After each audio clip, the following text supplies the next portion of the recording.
When did you start nga ni sulod sa pagrampa sa mga pageants?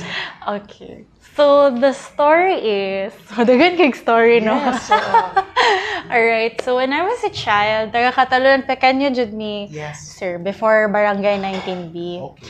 So, nag-relocate lang mi sa downtown kay mas duol sa mga workplace, sa school. But when I was a child, niapil ko og Little Miss Wellspring Village sa Catalogan, Pequeño. And that was my very first pageant.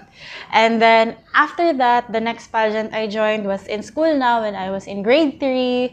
And then the next was in high school. But those pageants were like, I had zero training din before. So, nag-join lang jud ko because plus points, because gipa-apil ko kay cute. But then, so it was a long hiatus from high school. Isa lang pud ka pageant akong naapilan in high school, and that was a school-wide pageant.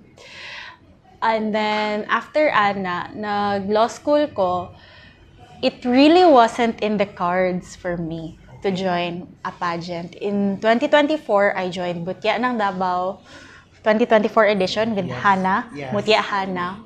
And that was my very first real pageant. But still, zero training and all. So I just, I think the plan there was to experience lang. The screening lang talaga, sir. Pero sawa ng Diyos, nakapasok tayo sa top 30 candidates. And that's where my pageantry story started. After Mutya ng Davao, sunod-sunod na, we went to Mutya ng Buhangin, Mutya ng Davao del Sur. I even reached Surigao del Norte, the end of Mindanao, Claver.